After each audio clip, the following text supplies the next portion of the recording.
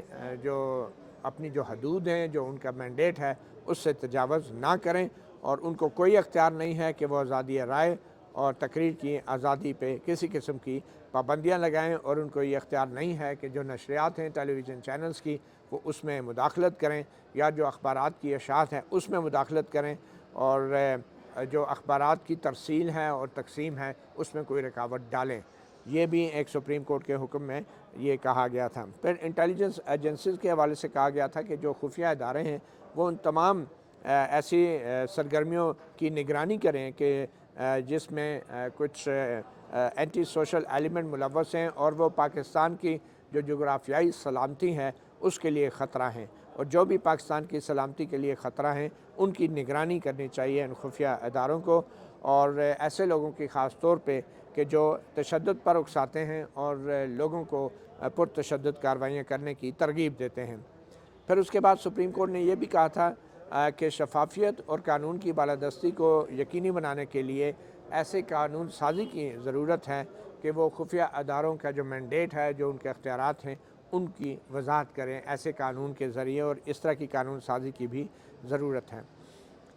اور پھر supreme court کے حکم میں یہ خاص طور پہ کہا گیا تھا کہ آئین پاکستان جو ہے وہ خاص طور پہ افواج پاکستان کے جو افسران ہیں اور اہلکار ہیں ان کو کسی قسم کی سیاسی سرگرمی کرنے سے روکتا ہے، اور اس سے مراد کسی سیاسی جماعت کو سپورٹ کرنا یا کسی سیاسی دھڑے کو یا فیکشن کو سپورٹ کرنا بھی شامل ہے، اور جو حکومت پاکستان ہے وہ وزارت دفاع کے ذریعے اور جو متعلقہ افواج پاکستان کے سربراہان ہیں، آرمی چیف ہیں، نیوی چیف ہیں، ایئر فورس چیف ہیں، ان کو یہ ہدایت دی جاتی ہے کہ وہ فوری کارروائی کریں ایسے فوجی افسران کے خلاف جو ان کی کمانڈ میں ہیں اور جو اپنے حلف کے برخلاف یا اپنے حلف کی خلاف ورزی کے مرتکب پائے گئے ہیں، یعنی کہ سیاسی سرگرمیوں میں حصہ لے رہے ہیں۔ تو یہ لفظ ڈائریکٹڈ یوز کیا گیا سپریم کورٹ میں تمام سروسز چیف کے لیے کہ وہ کارروائیاں کریں اپنے ماتحتوں کے خلاف جو سیاسی سرگرمیوں میں ملوث ہیں۔ اچھا، یہ وہ احکامات ہیں۔ پھر یہ ہے کہ جو پولیس اور دوسرے قانون نافذ کرنے والے جو ادارے ہیں، جو ایجنسیاں ہیں، ان کو یہ ڈائریکٹ کیا گیا، حکم دیا گیا کہ وہ ایک سٹینڈرڈ پلانز بنائیں اور طریقہ کار وضع کریں، سٹینڈرڈ آپریٹنگ پروسیجر وضع کریں کہ ریلیز کو، احتجاج یا دھرنوں کو کس طرح ہینڈل کرنا ہے، اور اس بات کو یقینی بنائیں کہ یہ جو پلانز ہیں یا سٹینڈرڈ پروسیجر ہیں ان میں اتنی لچک ضرور ہوں کہ مختلف حالات کے مطابق ان میں کچھ تبدیلی کی جا سکیں۔ اور پھر یہ بھی کہا کہ عدالت کا یہ کام نہیں ہے کہ وہ اس طرح کے طریقہ کار کو وضع کریں، یہ کام انتظامیہ کا ہے، اور ہم یہ توقع کرتے ہیں کہ قانون نافذ کرنے کے لیے اور امن و امان کے لیے ہر قسم کی کوشش کی جائے گی تاکہ شہریوں کے جان و مال کا بھی تحفظ کیا جا سکے۔ اور پھر یہ آخری جو حکم تھا کہ سپریم کورٹ نے کہا تھا کہ وفاقی اور صوبائی حکومتوں کو یہ ہدایت کی جاتی ہے کہ وہ نگرانی کریں ایسے تمام افراد کی کہ جو نفرت اور انتہا پسندی اور دہشت گردی کو فروغ دے رہے ہیں، پروموٹ کر رہے ہیں، اور ایسے لوگوں کو پروسیکیوٹ کیا جائے، سزائیں دی جائیں ایسے افراد کو پاکستان کے قانون کے مطابق۔ آخر میں بس یہ وہ احکامات تھے کہ جن پہ عمل درآمد کے لیے گزشتہ ہیئرنگ میں یہ کہا گیا، پوچھا گیا مختلف اداروں سے۔ تو اب وفاقی حکومت نے آج جو 2 صفحات پر مشتمل رپورٹ جمع کرائی ہے، اٹارنی جنرل بیرسٹر منصور عثمان اعوان کی طرف سے، اس میں یہ انکشاف ہوا ہے کہ وفاقی حکومت نے آج جا کے ایک فیکٹ فائنڈنگ کمیٹی بنائی ہے۔ یہ میں آگے جا کے بتاؤں گا کہ فیکٹ فائنڈنگ کی کمیٹی اتنے عرصے بعد فیکٹ فائنڈنگ کس چیز کی ہوگی۔ تو بہرحال اس کمیٹی کے اندر وزارت دفاع کے ایک ایڈیشنل سیکرٹری 1 ہیں، اور پھر وزارت داخلہ کے ایڈیشنل سیکرٹری ہیں، اور ڈائریکٹر انٹر سروسز انٹیلیجنس، یعنی ایک افسر ISI کے ہیں، ایک افسر جو ہیں وزارت داخلہ کے ہیں، اور ایک افسر وزارت دفاع کے ہیں۔ تو یہ 3 رکنی کمیٹی وفاقی حکومت نے بنائی ہے، اور اس جو بریفنگ یہ جو ایک بیان جمع کرایا گیا ہے وفاقی حکومت کی طرف سے، کہا گیا ہے کہ یہ کمیٹی 3 رکنی fact finding special fact finding committee جو ہے یہ اس لیے بنائی گئی ہے کہ سپریم کورٹ نے جو 6 فروری 2019 کو جو فیصلہ دیا تھا، اس فیصلے پہ عمل درآمد کیسے کیا جائے۔ یہ کمیٹی جو ہے اپنی سفارشات پیش کرے گی، اور اس کمیٹی کو جو کام دیا گیا ہے، جو اس کا دائرہ کار ہے، وہ یہ ہے کہ یہ کمیٹی ایک انکوائری ہولڈ کرے گی، تحقیقات کرے گی، اور ذمہ داری کا تعین کرے گی، اور انکوائری ہولڈ کر کے تحقیقات کے ذریعے ذمہ دار لوگوں کا، افسران کا یا اہلکاروں کا تعین کرے گی، اور یہ کرنے کے لیے یہ کیا کیا کرے گی، وہ ٹرمز آف ریفرنس بھی، TORs بھی وفاقی حکومت کے اس بیان میں شامل کر دیے گئے ہیں۔ سب سے پہلے یہ کمیٹی جو 3 رکنی ہے، جس میں وزارت دفاع، وزارت داخلہ اور ISI کے 3 یہ افسر شامل ہیں، یہ ہر قسم کی وہ دستاویزات، ریکارڈ اور شواہد اکٹھی کرے گی، ان کا جائزہ لے گی اور ان کے نظر ثانی کرے گی، اور پھر جو متعلقہ شاہدین ہیں، عینی شاہد ہیں یا جو گواہان ہیں، ان کے بیانات ریکارڈ کرے گی، اور پھر جو پاکستان کے مروجہ قوانین ہیں، ریگولیشنز ہیں اور پالیسیز ہیں، ان کی روشنی میں جو ہے اس تمام معاملے کا جائزہ لے گی، اور پھر جتنے بھی متعلقہ افراد ہیں یا ادارے ہیں جو فیض آباد دھرنا سے متعلق جن کے ذمہ داری سونپی گئی تھی، ان کے کردار کا جائزہ لے گی، اور دیکھے گی کہ ان لوگوں کی سمت کیا تھی، ان لوگوں کا جو بھی وہ اپنے فرائض انجام دے رہے تھے وہ کس سمت میں چل رہے تھے، اور پھر یہ کمیٹی اپنی سفارشات کے ہمراہ ایک رپورٹ جو ہے وہ جمع کرائے گی، اور اس کے بعد اس کمیٹی کے پاس اختیار ہوگا کہ وہ کوئی بھی اور متعلقہ معاملہ جو ہے اپنی اس رپورٹ کا حصہ بنا سکتا ہے۔ اور پھر اس میں یہ بھی انکشاف کیا گیا ہے کہ کمیٹی نے اپنی پہلی میٹنگ 26 اکتوبر 2023 کو وہ کی ہے، یعنی کہ 26 اکتوبر 2023 سے مراد یہ ہے کہ ایک دن پہلے، یعنی جو گزرا ہوا دن ہے اس دن پہلی میٹنگ کی گئی ہے۔ اب اتنا مہینے کے بعد آج کل میٹنگ کر لی ہے اس کمیٹی نے، اور یہ جو کمیٹی ہے وہ وزارت دفاع کو 1 دسمبر 2023 کو جو ہے وہ رپورٹ پیش کرے گی، یعنی کہ آپ کہہ لیں کہ 1.5 مہینے میں، یعنی کہ آج 26 اکتوبر کو پہلی میٹنگ ہو گئی ہے، آج سے اگر کام شروع کر دیں تو 26 اکتوبر سے 26 نومبر اور پھر 1 دسمبر، مطلب کہ 1 مہینہ اور 6 دن کے اندر یہ کمیٹی اپنی رپورٹ اور سفارشات جمع کرائے گی، اور اگر مزید وقت درکار ہوا تو کمیٹی جو ہے وہ وزارت دفاع سے مزید وقت جو ہے وہ مانگے گی۔ تو اٹارنی جنرل نے اپنی اس رپورٹ میں یہ بھی کہا ہے کہ جو موجودہ درخواست ہیں اس کو قبول کیا جائے، اور جو وفاقی حکومت ہے اس کو اجازت دی جائے کہ جب یہ فیکٹ فائنڈنگ کمیٹی جو ہے اپنی رپورٹ جمع کرا لے تو پھر اس کے بعد